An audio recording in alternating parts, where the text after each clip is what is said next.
Welcome back, everybody. My name's Andrew and you're watching the Kelly's Country Life. So today we're going to be raising a couple walls out in the pole barn house. Last couple of days it's been raining non-stop, so no work has got done. Let me show you what we're going to do. So this pile of lumber you just seen me dig out of that stack has plans today. Its fate is destined to become walls right here and here. These are going to be interesting walls today. Actually, I will not even get them raised up in this video, but we want to get them built. The reason we won't get them raised up is because they are gigantic 12-foot walls, but these on this side will have headers in them, extra studs. This will have a very large window opening, and right here is going to be our main entrance door. So these are going to be extremely heavy, even too heavy for me and Tiffany to lift. So I've already got my father lined up to come over tomorrow afternoon, help us raise these walls. So today is just going to be about trying to get these two built. This is what I'm focusing on. They're going to take quite a bit of time, and this will be our first door opening build as well. Let me show you what we're working with on the plans. All right, so if we take a peek over at the plans, this is the wall that we're going to build in between. You see these black squares right here? Those are the 6x6 posts that are marked out. So we have a relatively large window to put in here and header to build. And just about dead center of this wall, actually a little off center, we have our first door that we're going to install. So what we're going to do is look over here and get our measurements. You can see dead center of this window from the outside edge of this post is calling for 5 foot 3 inches. So that's marked out well for us. We'll go ahead and lay out our bottom stud, get everything marked out, and then we're going to build our first header, start putting this wall together.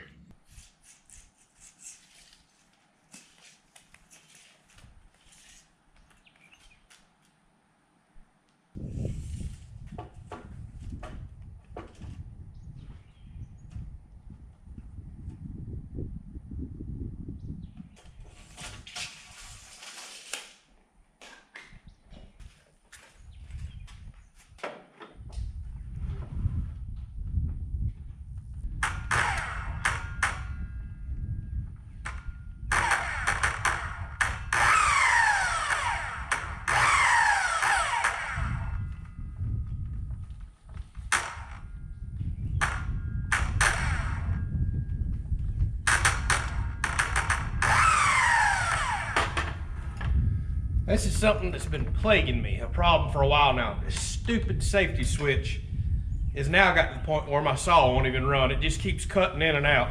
So I guess the build's about to stop. We're gonna fix the saw. Curious if any of y'all have any of these cobalt cutoff saws right here, or miter saws.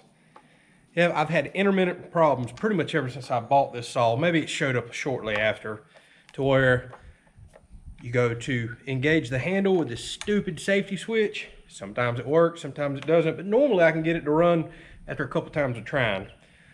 Now it's starting to get to where it's acting up so bad I can't even get it run. And here's the scary part. This safety switch right here, there's been a couple of times that I've let completely off the saw and it's still running. The safety switch actually causes a problem and causes the saw to be unsafe. You have to smack this out of the handle or something to get it shut off. I don't want to complain too much about it because this saw's cut everything I've asked for, and I got a killer deal on it. It was on a crazy sale when I picked it up. This wasn't even the saw I was going after, but I couldn't turn down the price. But this has been an ongoing problem. We're trying to make the world a little too safe sometimes, I wonder. Now these switches make it so aggravating to run saws sometimes.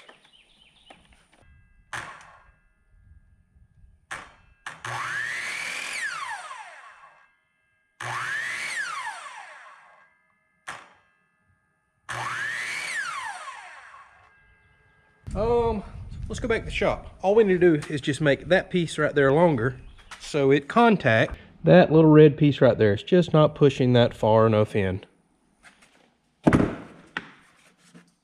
So I'm thinking cut off a small section of zip tie, super glue it to that. It looks to be the perfect size, and it'll space it out just enough. I think we'll engage the switch. It's worth trying at least.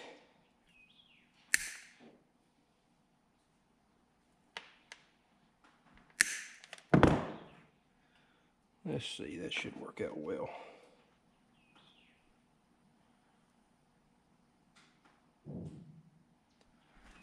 All right, we'll give that a minute to harden up and I may trim it up.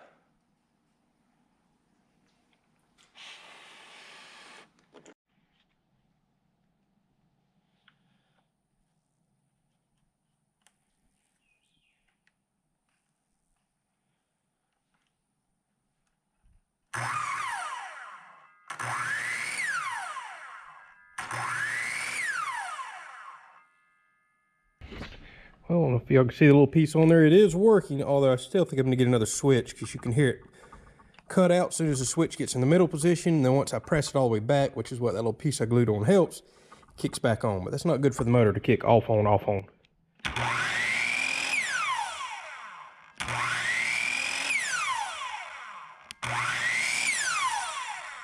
Well, for now, that's working. See, you don't never know what you're gonna get on my channel. You thought we was just gonna raise some walls today, and we had to repair tools. Trust me, it's not what I want to show, but might as well show it. One of y'all could have one of these saws. You buy what's supposed to be quality tools so you don't have downtime and you can get to work. While I do enjoy fixing things myself, I do not enjoy the downtime. I could already be several studs into that wall by now. Oh well. At least it was a fix and I'm not down and out completely or running to the store to buy another several $100 miter saw. Lord knows I don't want to do that.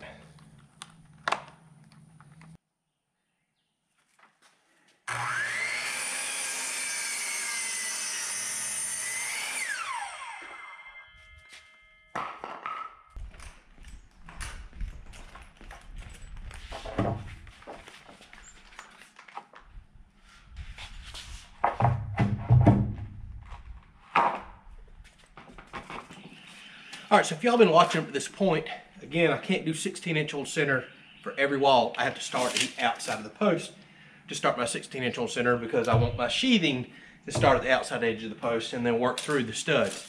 I started at that back corner working this direction. I think I'm just going to continue to work around the house this direction. So I'm going to put an arrow going this way on my board so I know that my studs and 16-inch on centers need to go this direction, because we're going to continue to carry sheathing around the house till we get back to that corner. Makes sense in my mind, at least, just to keep it flowing the same direction.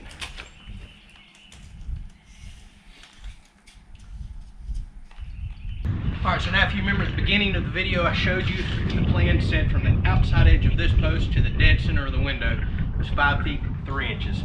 So we definitely want to go ahead and mark that now while we have the base plate down too.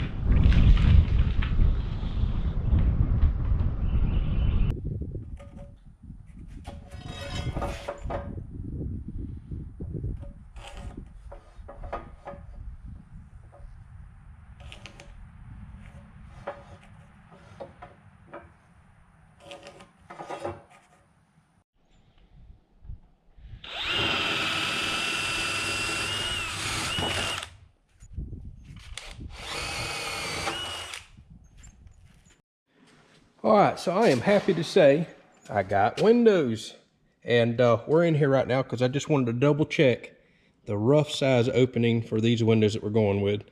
So the windows are called 35.5 by 51.5. They're calling for a 36 by 52 rough opening, and I always hear you can add a 1/2 inch to that. I heard a 1/2 inch to either side, but measuring that out, that looks to be too much. I think we'll do 36.5 by 52.5.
All right, so just like the window, the plans tell me dead center of the door, and that's going to be 14 feet 4 inches. So I'm going to go ahead and mark that out on my bottom plate, and then we're actually going to have to remove that section of bottom plate out because the door comes with its own seal plate.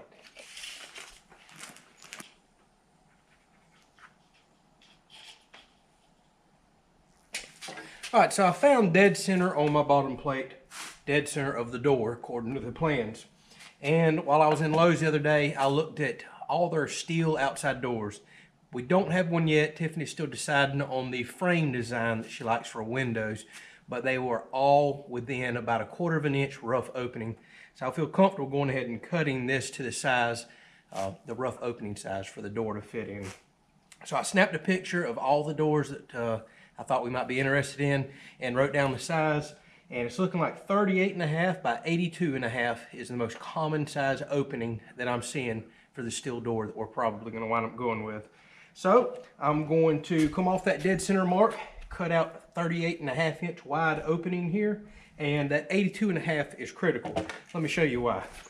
So if y'all watched the last episode, I cut what's called the jack studs right here. That's these studs right here that holds the header up. So basically it kind of jacks the header up. I cut them all 81 inches because when an 81 inch stud sits on top of an 1.5 inch thick bottom plate, that's 82.5 inches. That's the exact opening that I'm going to wind up cutting for the doorway over here. And in my mind, I want to make sure all tops of window headers or tops of windows, just imagine the wall's done, a window's installed. I want that window to match up perfectly with the top of the door. That's why I've tried to target everything for 82.5 inches.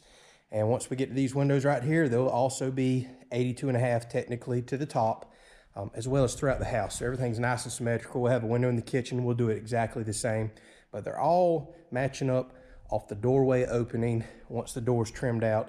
So it should look good to the eye as you kind of glance across the room. All right, so I'm gonna get this opening marked out, and we'll cut the bottom plate and go put it back just as if it was one piece. All right, so we're gonna have a lot going on with this one right here. I've got to really think it through. So I have marked the dead center of my door, and we'll actually remove a section of plate for the rough opening for the door. Also on this wall, we've got the door going on, but we've also got the 8-foot to 12-foot step up going on in this wall as well. So I need to get that marked out. And again, if you're new and it's one of the first videos you watch, that 8-foot, we're actually gonna have rafters sitting up here for our attic, and then it goes 12-foot eave height for the living room for wall heights in there.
Well, it has been a long day.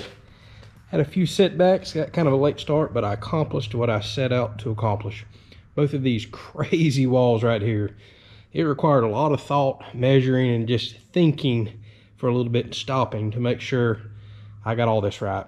I went and double checked a lot of the measurements. Everything looks good. The 8-foot and 12-foot walls are in the right spot. Door looks good. Window should fit. So all that's left to do is lift it.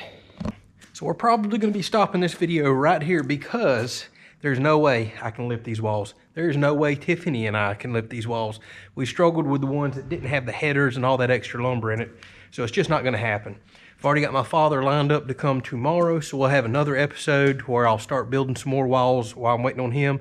Then tomorrow afternoon, once we get 3 people that can get some hands on this, we're going to lift these walls then. A lot of people asked about the headers, the straps. I did wind up talking with the inspector.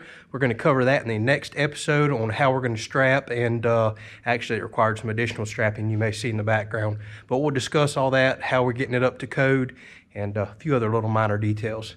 So we'll catch you on the next video. The house build's moving right along. Thanks for watching.